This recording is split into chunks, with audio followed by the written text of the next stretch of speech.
Hello and welcome to Army of Crimes. I'm your host, Matt, and this is my other host, Dustin.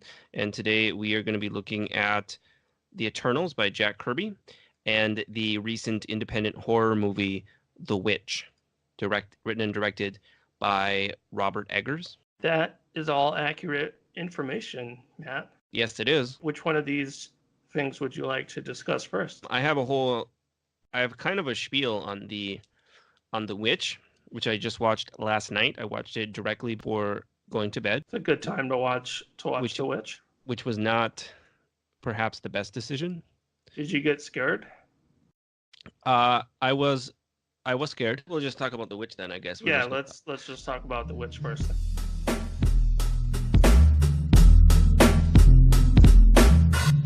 So The Witch is technically just like an incredibly good movie as far as being well made. Like the music is great, creating a sense of like foreboding and danger. You get this interesting mix of claustrophobic close-up shots as well as like wide shots of this wilderness and where their little farm is located, dark black and gray, both in sort of the way they look with the Puritan clothing style, and then just the really just like scary looking Hansel and Gretel forest surrounding their cabin. Yeah, it's I find it to be, I had seen this film before, and so I rewatched it last night as well, and I find it to be really effective, I think, not only as a horror film, but I find it also kind of fascinating just as a film about these people being tested in terms of their religious faith and sort of the isolation of this family that's sort of grappling with their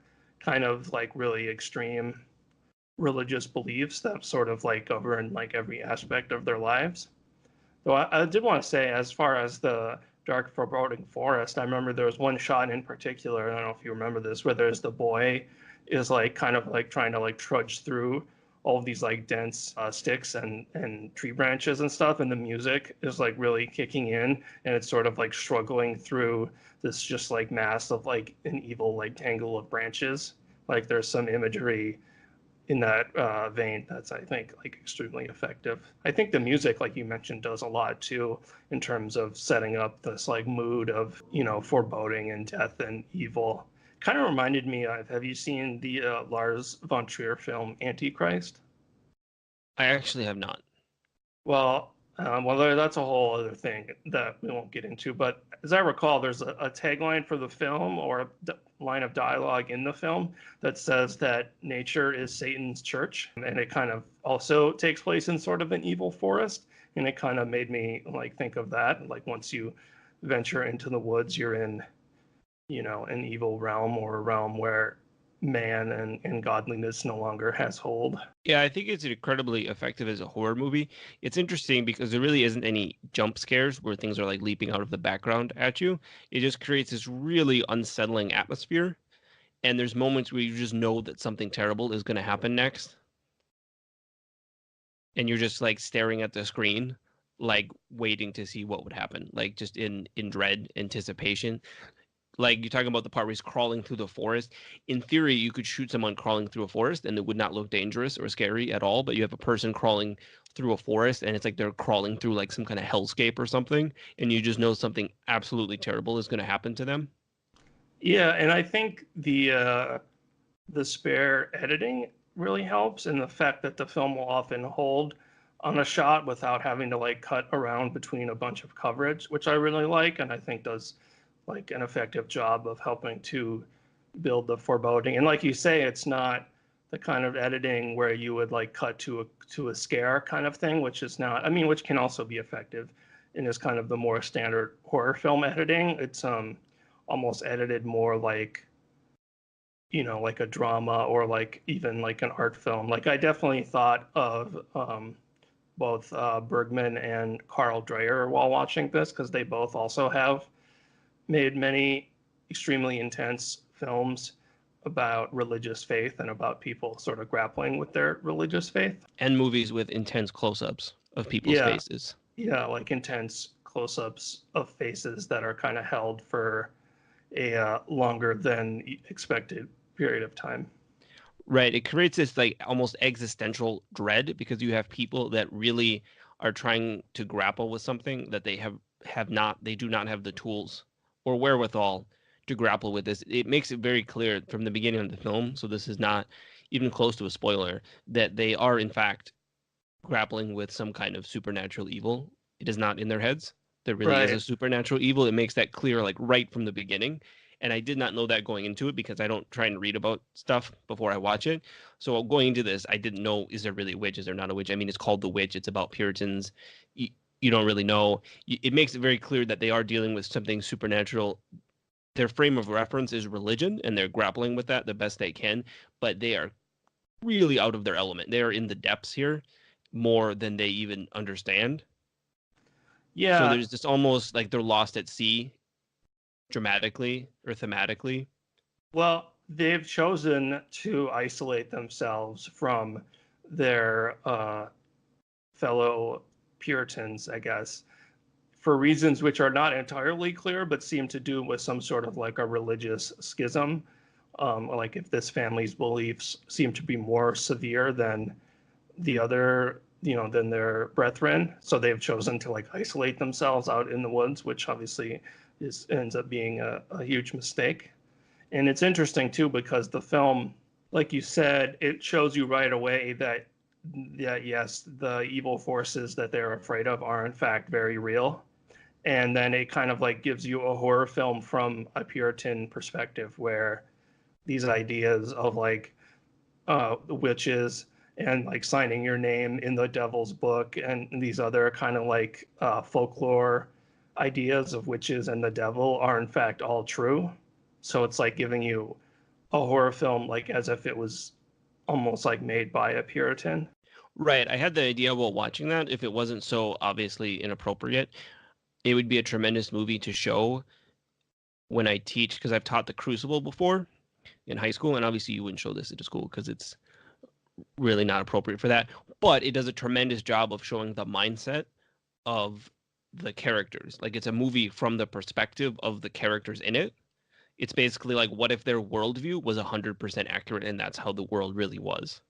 So I think it does an absolutely tremendous job showing that, because the idea that I think a lot of these groups have, and I keep calling them Puritans, someone is going to come and yell and tell us that they're pilgrims or something. Yeah, I'm not sure exactly. And the film doesn't spend a lot of time on this, really delineating like what denomination or what group they really belong to. But it was common for them to believe that essentially the whole world was wrong. So Satan controls all sorts of things, and they're really all by themselves against evil. Everyone else is evil. Everyone else is wrong. Satan controls all kinds of things, and they're just on their own. And then the movie makes that more stark by having them literally be on their own. I never saw it as the dad or them being more severe. I assumed it was some sort of, religious Yeah, orthodoxy versus heresy. It's probably some kind of, I mean, they would have schisms over essentially very minor things that almost just would come down to personality conflicts. But yeah, he chooses to exile himself, or he gladly exiles himself. yeah, and his family. And though what we'll also say that in talking about the film from like a Puritan point of view or a Pilgrim point of view, that the family themselves are not great like representatives of religious faith because they also exacerbate the their problems of what's going on through their own hypocrisy and through their own suspicions of like turning on and accusing each other. So it's not like they're all, examples of like pious virtue because they basically end up damning and dooming each other by like there's a scene early on where the father mentions that he stole this like heirloom item of like a silver cup from his wife to sell, and then later the wife accuses the main character, the daughter, Thomason, of stealing it, and the father doesn't like speak up. And it's like I think an example early on of the fact that even though these people put up this pious front, that in fact they're not like the perfect Christians that they want everyone to think. Well, I And don't that think anyone is. I think that's just emblematic of any religious community, which is not even a slight on religion. I think it's just a very human nature thing yeah, to I guess have a very strong sort of conflict between, because they pray a lot, they talk about the Bible a lot, but they fall short, and they talk about how they fall short because it's very much in that mind of we're all sinners. So they're just, I think they're just they're in the mix of it. They're in the muck of it. They know they know all the scripture, but yeah, they struggle to do the right thing a lot of the time. Well, I guess what I'm saying is that like if you were to look at this from an odd angle, you could almost say that it's like a film that sort of like justifies their behavior and justifies like witch trials by saying like, yes, you do need to be severe because, you know, witches are real, but in fact, their, you know, hypocrisy and their, you know, mortal failings end up making the situation worse and end up driving one of the characters to, you know, to like witchcraft or to evil. Right. That actually leads me into the spiel that I was going to go on, which was that I think it basically the premise of this movie. Well, to answer your question, if they had actually been super religious and pious, they would still be screwed because they can't actually handle the supernatural things that are coming at them. It Right, sets but up a very weird thing, I think, with witches, and this is with historical witchcraft trials, accusations of witchcraft, is witchcraft's witches are almost omnipotent. I mean, they can change the weather, they can cause crops to fail, they can kill people with their minds, essentially, by inflicting sickness. They can appear to people in dreams, create hallucinations or illusions. So witches are almost all powerful. I mean, there's very little limit to what they can do. The only thing they can't make you do is they can't force you, you know, to sign the book, but they can screw with you enough that you will do it because you feel like you have no other options or something. So I don't think religious faith would have saved them if they actually were the perfect, quote unquote, perfect Christians, because witches are so powerful. Which leads me, my point was that basically the premise of this movie is what if witches were real? And it goes through and shows what the world would look like, I guess, from the perspective of people who believed witches were real, right? But I feel like on some level, isn't that kind of a weird question to ask? Because as you mentioned, there are actual witch trials where people were actually burnt at the stake or hanged in American witch trials for right. being accused of witches. So on some level, I felt like it was kind of a weird, it's kind of a weird premise for a movie. There probably would have been a lot of people disappointed, but I think it would almost have been more interesting if there was a movie where there was no witches and But you I have basically the same sort of situations happening and they all turn on each other and we, the audience, know that there is no such thing as witches. but like haven't we seen that story already many times? Like isn't that the Crucible? I mean, that is the Crucible, but the Crucible is also like this political analogy for the Red Scare, Yeah. or not for the Red Scare, for the Blacklist and stuff. That's true, and it has this thing has something going for it that something like the Crucible doesn't, which is sort of the griminess and like the dirty, like grittiness of it. Right. But on some level, it kind of makes me uncomfortable for them to be like, oh, what if witches were real?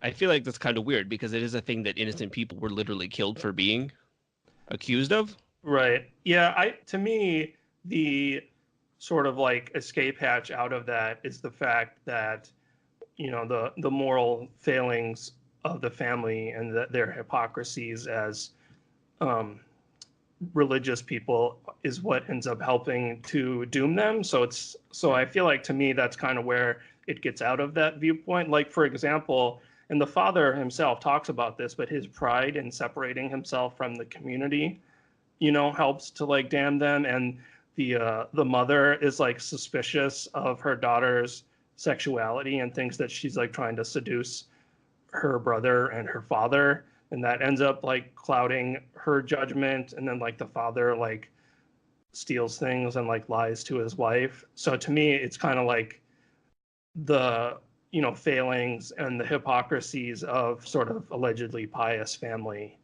helps to like damn them. And so in my mind that's like kind of the escape hatch that it has out of just like basically endorsing like a Puritan worldview. I guess to me, the escape hatch was just the fact that it labels itself as a folk tale. It says like this is a folk story. So it's like saying a ghost story, right? We know folk tales are not real. We know ghost stories aren't real.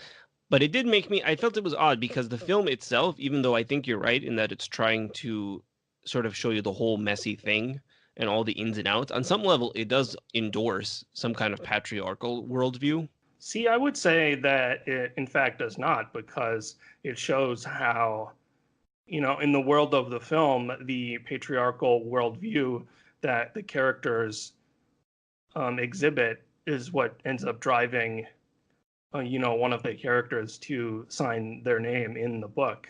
So I don't think it's endorsing the worldview so much as awful that view is, and those, in the way that the family treats each other. It kind of like drives them apart and drives them to evil. Yeah, I think that's true. It's kind of reminds me of like a Sam Peckinpah movie where the message on some level is supposed to be that violence is bad, but there's also like a lot of violence in it. Because in this, you have to ask yourself too, what is the one character that the devil can't corrupt? Is the dad. The dad is the character that he has to get rid of because he can't corrupt him. He can corrupt everyone but the father, and it's the father's bad choices that pull the rest of the family along. So I think it's kind of like I think what you're saying is what they're going for, but I feel like by diving into that worldview, you'd sort of inadvertently play into some of that. Yeah, I mean that is probably unavoidable, but I do feel like that the film is smart enough in the way that it kind of sidesteps that. In my opinion, it sounds like that maybe you do not agree completely.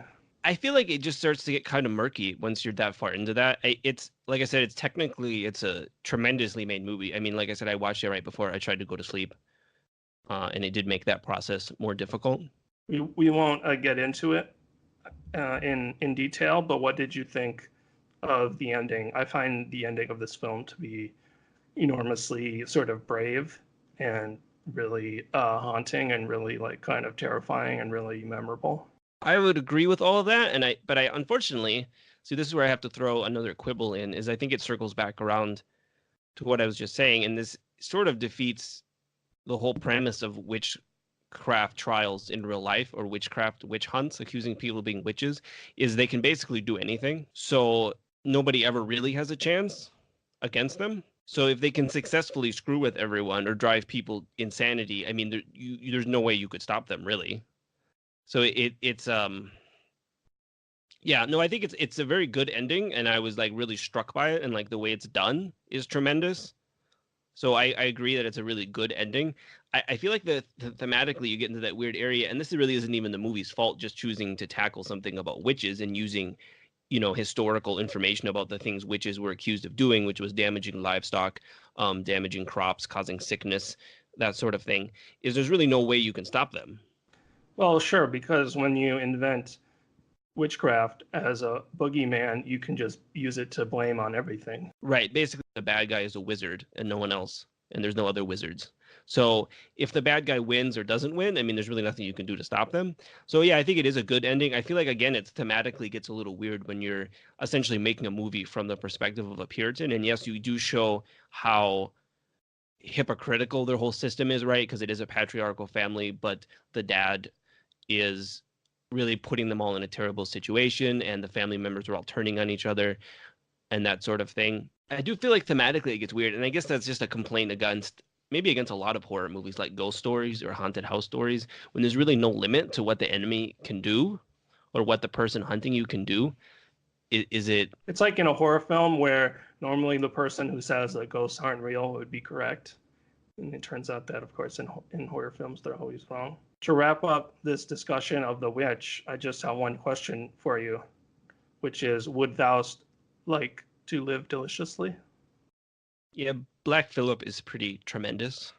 I would take, yeah, Black Phillip is a good villain. It's interesting too because it plays with the idea of like children perceptions, because the children say things and you're like, oh, they're just kids, blah blah blah, and then once the movie goes on, you're like, wait a second, are they actually like have given themselves to the devil, or are they just being stupid children and saying things for attention?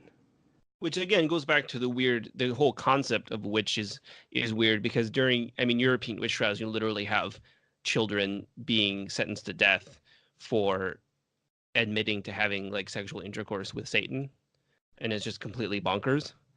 So if we live in a world, if we're going to accept that the movie takes place in a world where everything is bonkers, then anything is possible. I mean, it makes a really good horror movie because you're living in a horrible world, I guess, is maybe a way of putting it. That is definitely a way of putting it.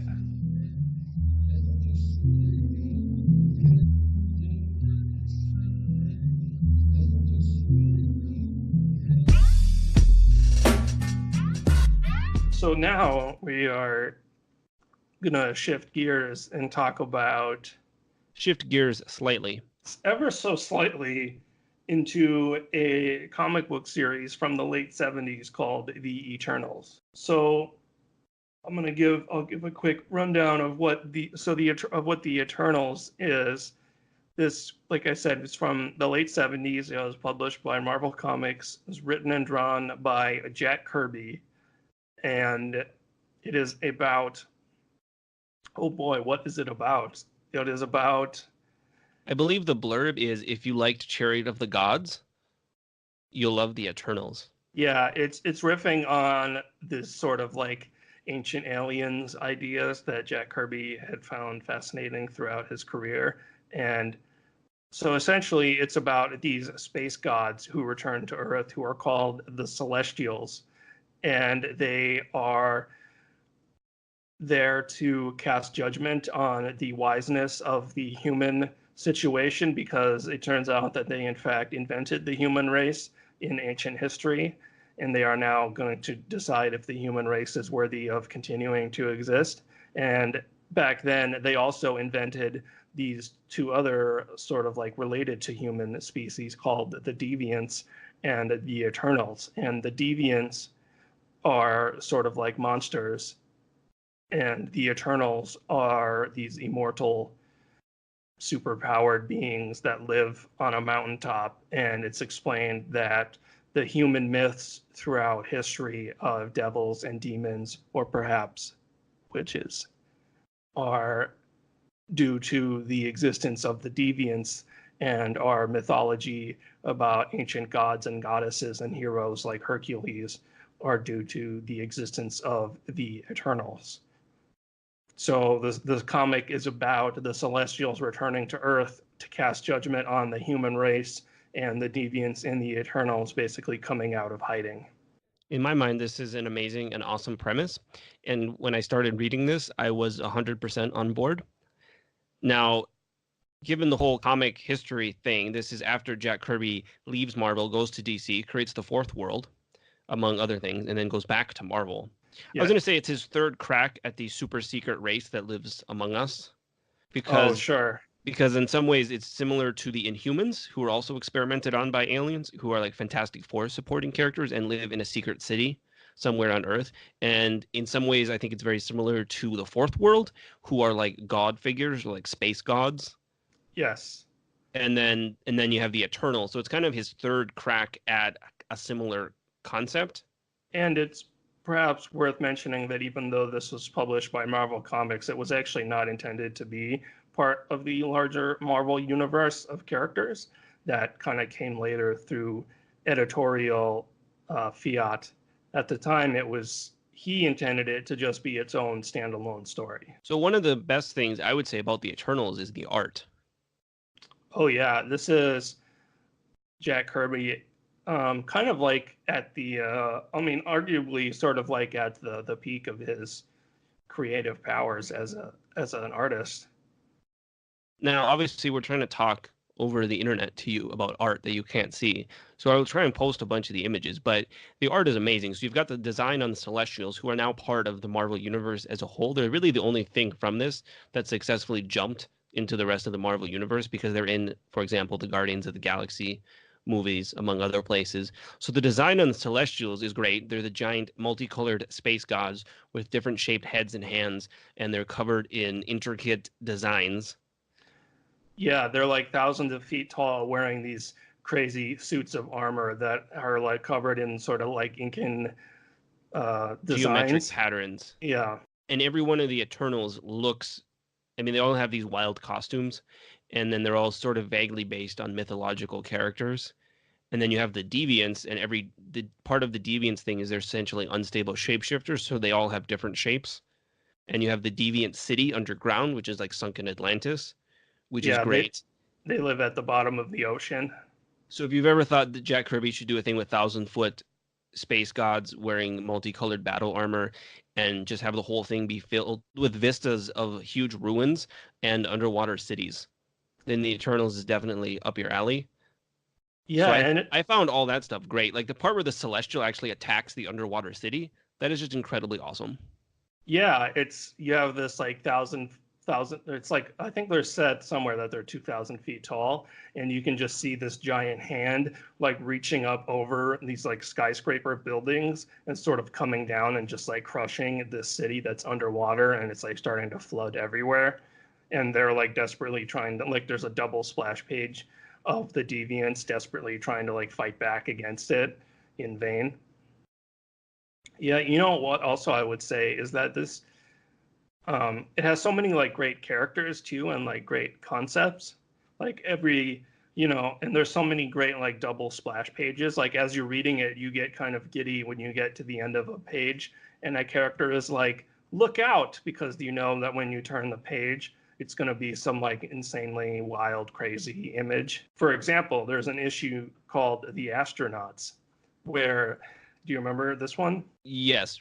Yeah. Refresh my memory though. So in The Astronauts, there's this double splash page of this giant spaceship that's like looks like this like weird like red like bullet thing, and it turns out that this is in fact an enormous bomb, and these three deviant astronauts are going to pilot it on a suicide mission to blow up the celestial spaceship. So it's like as you turn the page, you see this wild, crazy spaceship that's actually like an enormous bomb on a suicide mission.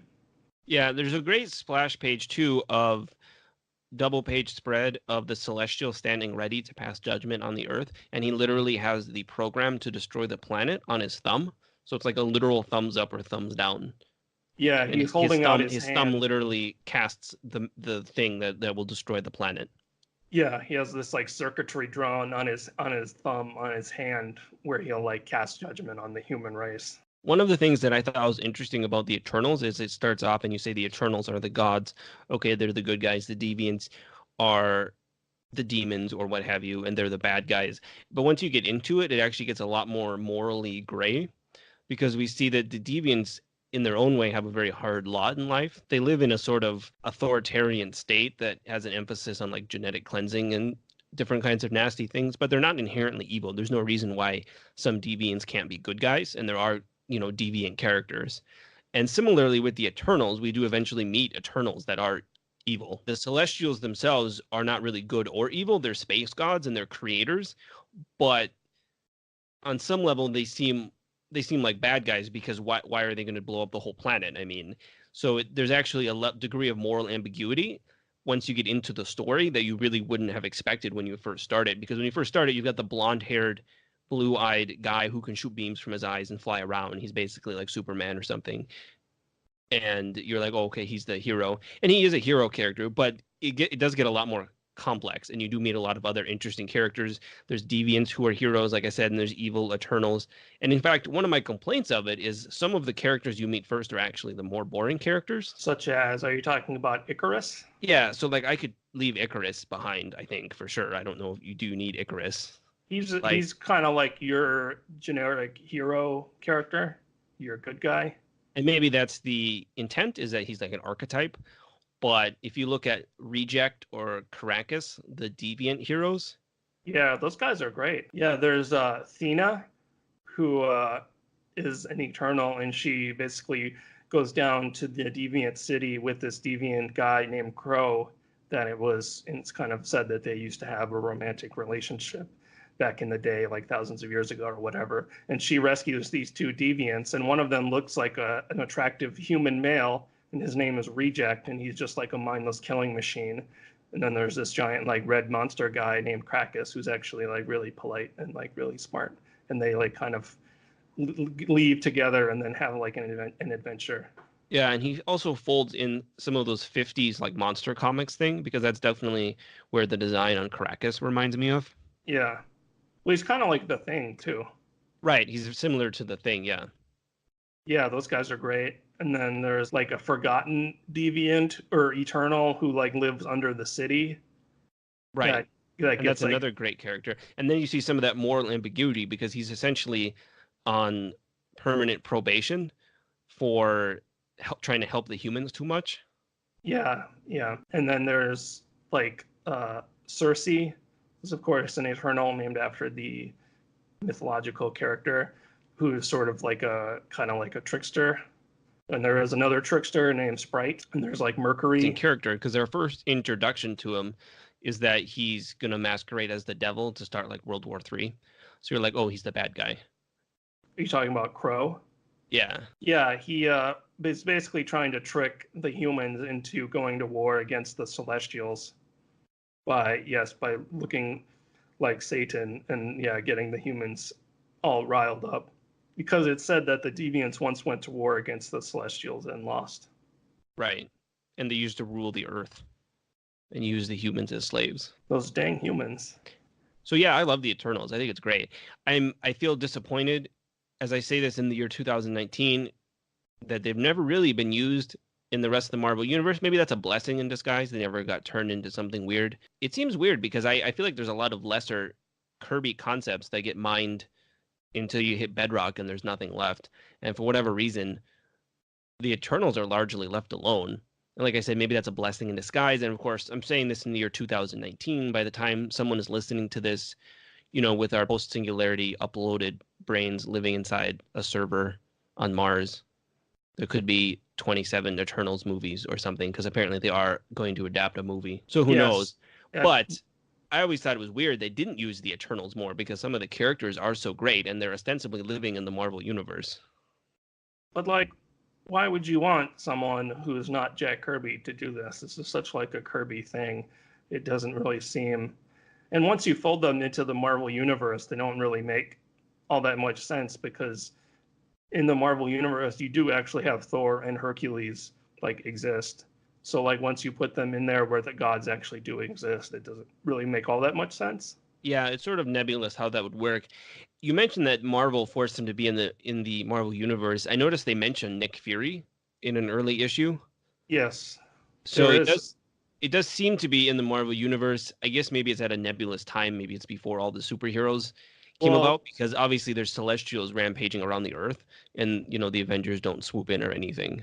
Well, later, the low point of the series, and I believe this was also an editorial fiat, is there's like 2 issues where they are spent like battling the Incredible Hulk. But then it's actually said in the comic that this is a robot created to look like the Marvel Comics character, the Incredible Hulk. And then the robot gets like infused with cosmic power, and they spend like 2 issues or whatever like fighting it.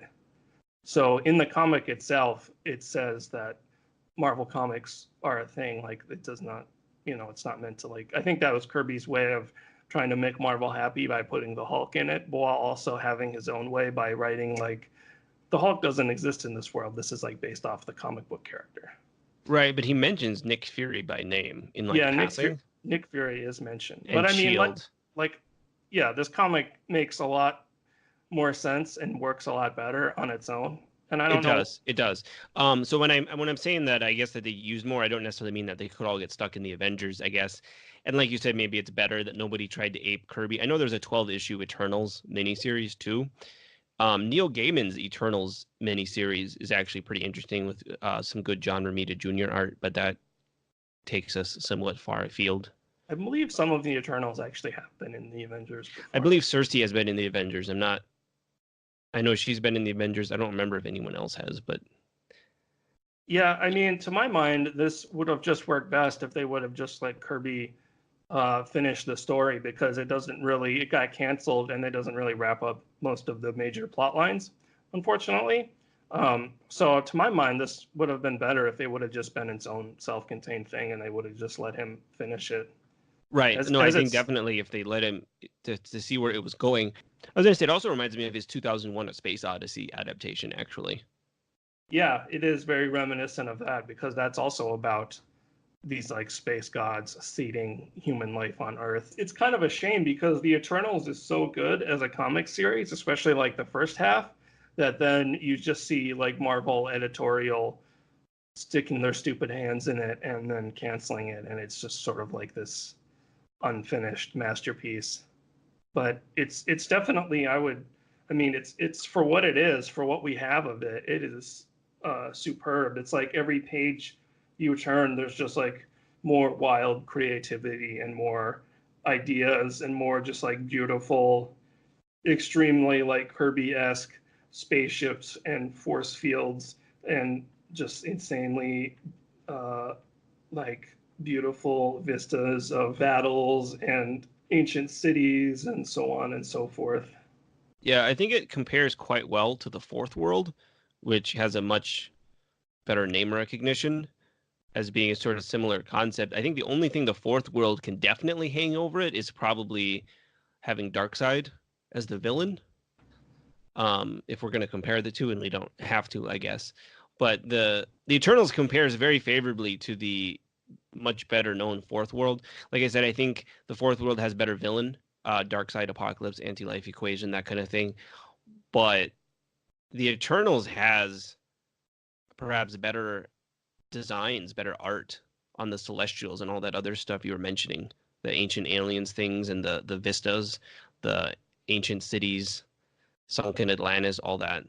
Yeah, I mean, the villain in the Eternals is the Celestial, who's just this like, he's sort of the, in some, well, not even, I mean, in some ways they're the antagonist, but he's just like this indifferent, omnipotent God who stands on Earth waiting to, you know, pass judgment. It's like God just sending an email saying, I'm going to blow up the Earth in 50 years, and you can't do anything about it.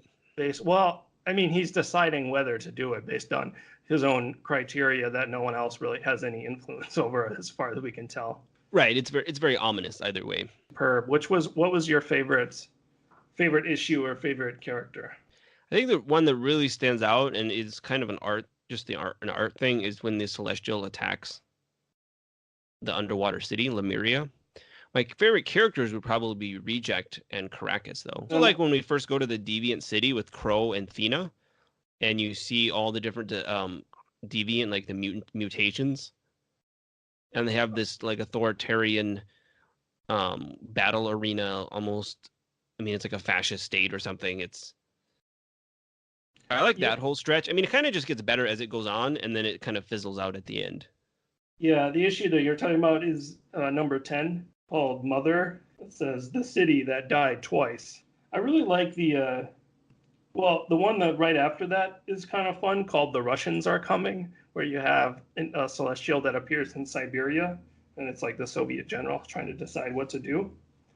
I also really like the annual, which is where Athena, Reject, and Krakus are trying to hunt down this like evil wizard guy, and he keeps summoning historical figures to like wreak havoc, Right. such as Attila the Hun and Jack the Ripper. And they have to like fight these figures. That definitely gave me a 50s like Atlas era comic vibe, like time travel. There's a monster at the end that they fight, like a deviant from the past. Yes, the final guy that they have to fight is Tutanex the Mountain Mover. There's a lot of great like villains in here, because then later you have, I believe his name is Dromedan the Brain Snatcher, and he like mind controls people. Anyway, I think we're both in agreement that the Eternals is a fantastic, wonderful comic that was unfortunately a sort of unfinished masterpiece.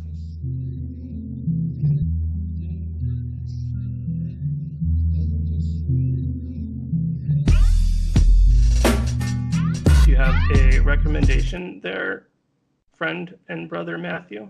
I mean, my recommendation would be to read The Eternals. For a second recommendation, I would say The Eternals, written by Neil Gaiman, the 6-issue miniseries. I thought that was kind of a fun update on it. I have not read that. Is it, how similar, is it in a similar vein, or is it kind of just like totally rethinking the idea? So the premise of it is, by this point, we all know the Eternals live in the Marvel universe, and it sort of asks the question why no one remembers the time when the Celestials stomped all over the planet and whatever happened to the 50-year judgment. Oh, okay. So it actually kind of starts as a bit of a mystery. Yeah, that's interesting. Yeah, because once you fold this into the Marvel universe, then it's like, wait, what happened to the Celestials deciding whether or not to destroy the human race?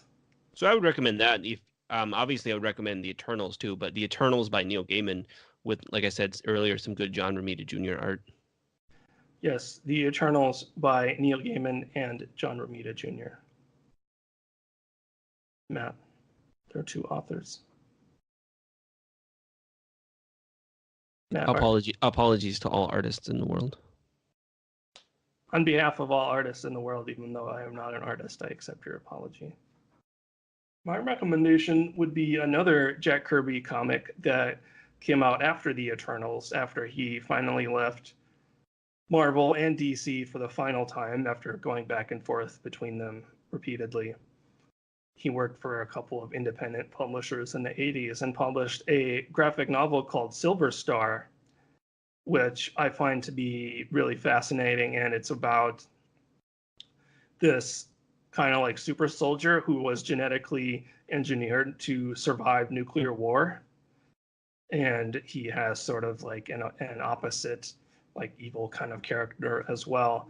So it's kind of got that similar kind of like Kirby sort of like epic sci-fi kind of vibe to it.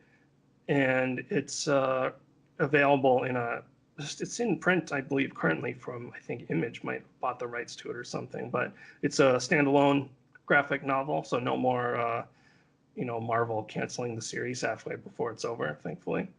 And it's kind of like a crazy sci-fi yarn from the king of comics himself. And I would recommend it. I think it's, for whatever reason, I guess because it's not a DC or Marvel thing, it doesn't seem to get a lot of buzz, but I actually thought that it is really well done.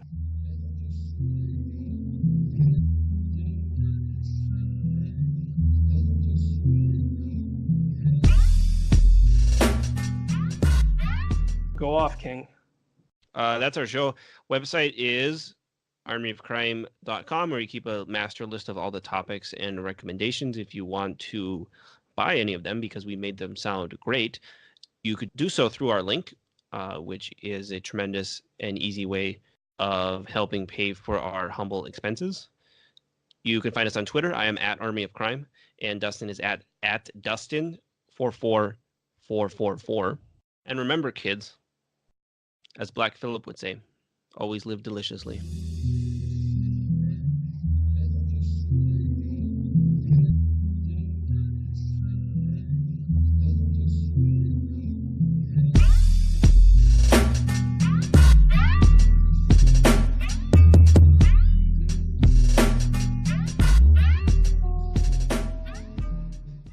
It was a pretty witchy experience.